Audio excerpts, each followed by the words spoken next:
C'est l'histoire d'un chat sauvage qui ressemble à une loutre, un prédateur mignon et mortel, une ombre énigmatique qui se faufile dans les prairies d'Amérique. Je vous présente le jaguarundi. Vous n'avez probablement jamais entendu parler de ce mystérieux chat. Alors, on va le suivre du début à la fin de sa vie pour découvrir tous ses secrets. Ses premières semaines, sa routine, ses prédateurs, son territoire, ou encore le fait qu'il adore l'eau et qu'il peut émettre 13 cris différents. Bref, à quoi ressemblerait votre vie si vous étiez un jaguarundi ? Tout commence par un petit cri faible et fragile. Vous êtes dans un arbre creux, quelque part en Amérique du Sud. Ce n'est pas le grand luxe, mais ça aurait pu être pire, car la mère jaguarundi se contente parfois d'un buisson ou d'herbe haute pour accoucher. Soudain, deux autres petits cris faibles et fragiles se font entendre à côté. C'est votre frère et votre sœur qui viennent aussi de naître. La mère jaguarundi donne généralement naissance à 2 ou 3 chatons, parfois 4. Alors, on va vous appeler Jaja, histoire de vous différencier. Pour l'instant, vous avez une jolie fourrure noire avec des taches sur le ventre. Votre frère est roux et votre sœur est brune. Mais vous ne pouvez ni les voir ni les entendre, et eux non plus. À la naissance, les bébés jaguarundi sont sourds et aveugles. Votre mère vous allaite pendant les premiers jours. Elle veille au grain et ne vous laisse jamais seul. Enfin, sauf pour aller chasser et se nourrir. Dans ces moments-là, vos prédateurs pourraient ne faire qu'une bouchée de vous. En particulier les pitons, les boa constricteurs, les cougars et les chiens errants. Mais pas de panique, votre père rôde autour pour éloigner les ennemis. Vous ne le verrez probablement jamais, mais au moins il aura servi à quelque chose. Après plusieurs jours, vous pouvez enfin voir, entendre et vous redresser un peu sur vos pattes. Lorsque vous atteignez 3 semaines, votre mère commence à vous apporter de la nourriture. Principalement des petits rongeurs, des oiseaux et des insectes. Mais pour le moment, vous vous contentez de jouer avec et de les mâchouiller. Finalement, vers 6 semaines, vous réussissez à avaler vos premières bouchées. Vos taches mignonnes sur le ventre disparaissent. Vous prenez une coloration unie qui vire du noir au gris. Félicitations, vous avez survécu à vos premières semaines. Il est désormais temps de voir comment vous vous en sortez face au monde extérieur. Ça y est, vous commencez à marcher maladroitement. C'est suffisant pour sortir la tête et voir ce qu'il se passe dehors. Les jaguarundis sont présents du Mexique jusqu'au nord de l'Argentine. Malgré cet immense périmètre, c'est probablement le félin le moins connu d'Amérique latine. Il est à la fois très discret et très peu étudié. En tout cas, il évolue donc à travers une grande variété de paysages, des forêts tropicales aux zones arides en passant par les marécages. Mais, comme la grande majorité des jaguarundis, vous vivez juste à côté d'une prairie et d'un cours d'eau. Vos premières sorties, avec votre frère et votre sœur, se passent bien. Jusqu'au jour où vous allez un peu plus loin que d'habitude. Et vous vous retrouvez face à des grands singes blancs qui marchent sur 2 jambes. C'est la première fois que vous voyez ces trucs qu'on appelle des humains. Ils s'approchent de vous et de vos frères et sœurs, et ils vous tendent quelque chose qui sent délicieusement bon. Sans même vous en rendre compte, vous vous approchez d'eux. Les jaguarundis ont la réputation d'être assez simples à apprivoiser. En tout cas, certains peuples précolombiens vivaient avec des jaguarundis apprivoisés. D'ailleurs, le nom jaguarundi a été emprunté à la langue des Guaranis, des peuples autochtones d'Amérique latine. Mais pendant ce temps, votre frère s'est encore plus approché de ces humains, lorsque tout à coup, il se fait choper et enfermer dans une boîte. Vous vous enfuyez à toute vitesse avec votre sœur. Les jaguarundis sont parfois victimes de trafic illégal d'animaux sauvages. Trop tard pour votre frère, vous ne pouvez plus rien faire. Salut mon pote. Après ce trauma, vous suivez votre mère d'encore plus près et vous commencez à apprendre la routine type d'un jaguarundi. Votre journée commence aux alentours de 4h du matin, un peu avant l'aube. Votre période de chasse atteint son pic vers la fin de matinée, même si vous restez actif toute la journée jusqu'au coucher du soleil. Donc, vous vivez le jour et vous dormez la nuit. Ça peut vous sembler logique. Pourtant, c'est très différent des autres félins sauvages d'Amérique qui sont surtout actifs la nuit. Au cours d'une journée type, vous parcourez plus de 6 km en moyenne. Et vous allez toujours dans la même direction avec très peu de virages et de demi-tours. Vous savez grimper aux arbres, mais vous êtes avant tout un prédateur terrestre. Les hauteurs vous sont surtout utiles occasionnellement, pour échapper à un prédateur ou éventuellement pour faire une sieste à l'abri. Vous apprenez aussi à nager. Les jaguarondis sont de bons nageurs et peuvent facilement traverser une rivière à la nage. Un chat qui aime l'eau. On aura tout vu. Bref, vous apprenez à chasser, à devenir prudent et de plus en plus solitaire. C'est terminé la fougue et l'imprudence de la jeunesse. Justement, vous approchez de l'âge adulte et votre vie est sur le point de basculer.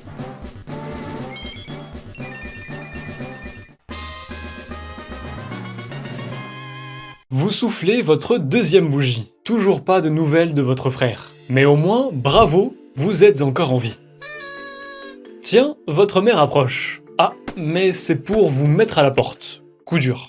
Les jaguarondis deviennent véritablement indépendants à l'âge de 2 ans. Généralement, la mère va les déposer en dehors de son territoire. Après cette séparation déchirante, vous devez rapidement trouver votre propre territoire. C'est le moment le plus périlleux dans la vie d'un jaguarondi. Vous allez devoir traverser le territoire de vos congénères, et aussi ceux d'autres espèces comme les ocelots, les pumas et les jaguars. Ils pourraient bien vous punir de mort pour cet outrage. Un territoire, c'est sacré dans le règne animal.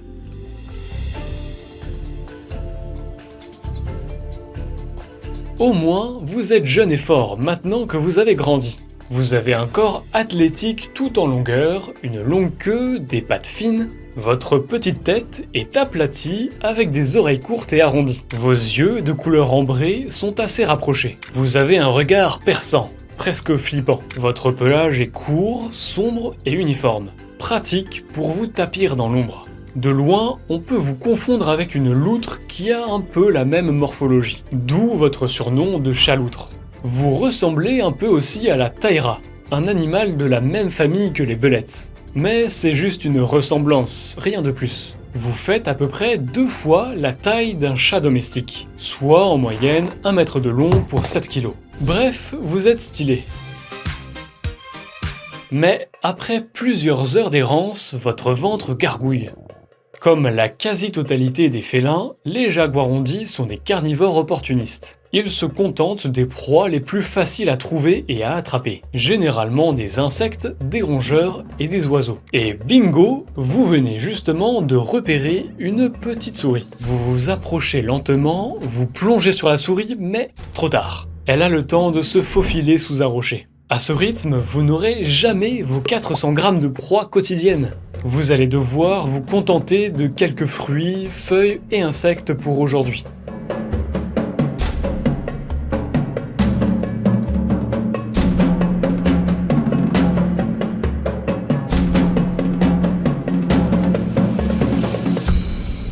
Cela fait maintenant plusieurs jours que vous marchez droit devant vous, lorsque tout à coup, vous sentez une odeur spéciale.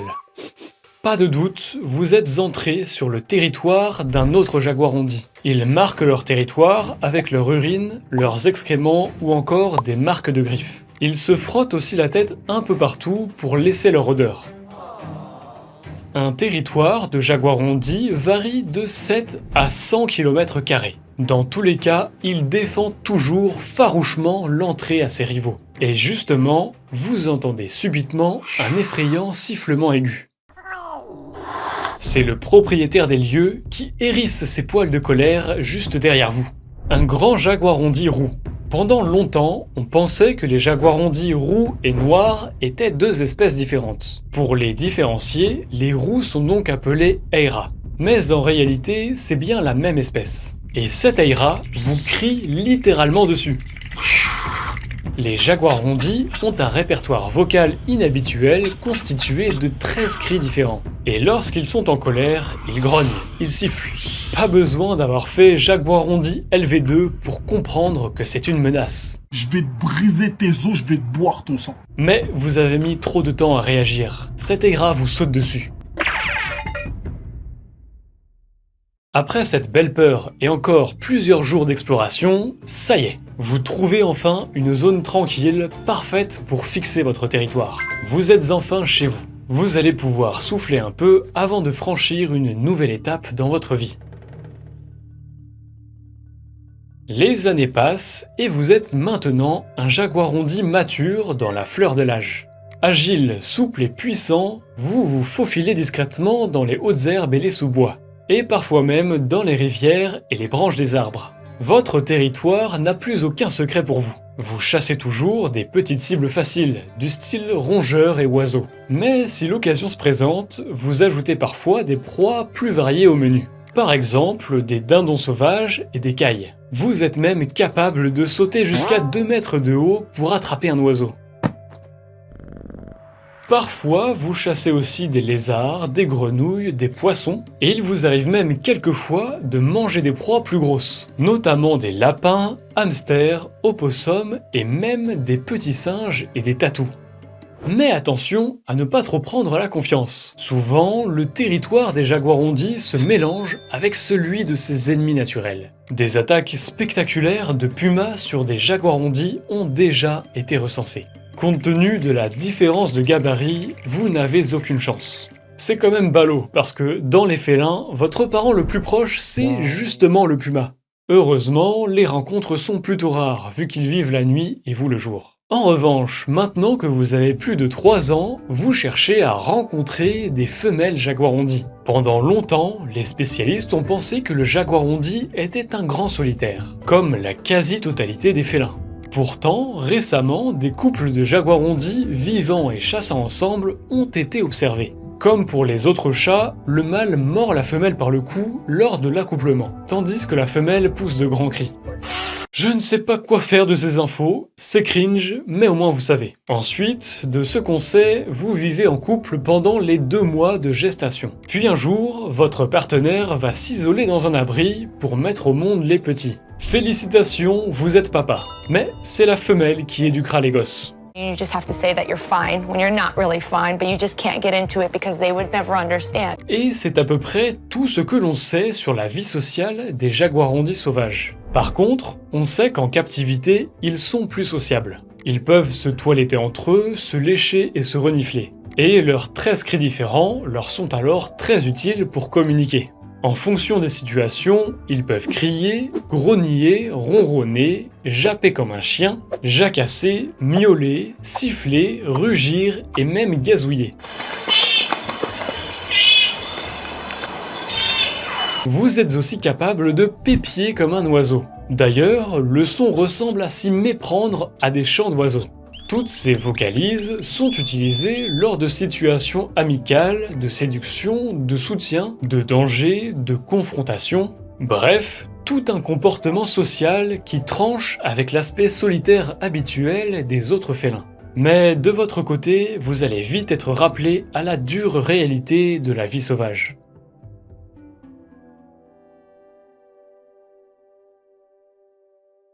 Vos belles années sont maintenant derrière vous. Vous venez de souffler votre 8e bougie. Pour les jaguarondis, c'est déjà un âge assez avancé. Vous n'avez plus la même force et la même rapidité. Je suis vieux. Défendre votre territoire et chasser devient difficile et fatigant. Alors parfois, il vous arrive d'aller attaquer des poulaillers. Les élevages de volailles sont des cibles faciles pour vous. Mais attention aux coups de fusil des éleveurs. De nombreux jaguarondis sont abattus par des éleveurs qui les surprennent en train de croquer leurs poules. Donc vous passez vos derniers mois de vie à échapper aux pièges et aux coups de fusil.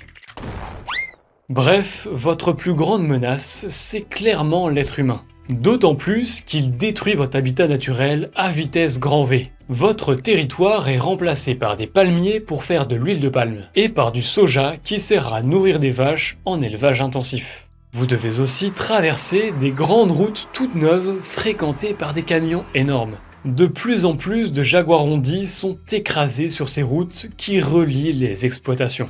En fait, votre pire ennemi, c'est un peu le capitalisme, parce qu'avec un autre système économique, vous seriez bien plus tranquille. Comme on sait peu de choses sur les jaguarondis, les spécialistes ont du mal à estimer sa population. On sait juste qu'elle diminue un peu partout.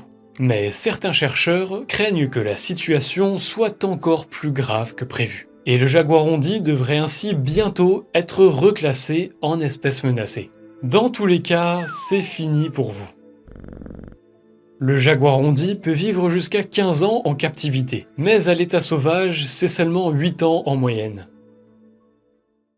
Merci infiniment d'avoir suivi l'histoire de Jaja, votre histoire jusqu'au bout. Dans le même genre, je vous conseille de cliquer sur cette vidéo pour découvrir la vie secrète du poisson le plus bizarre d'Amazonie.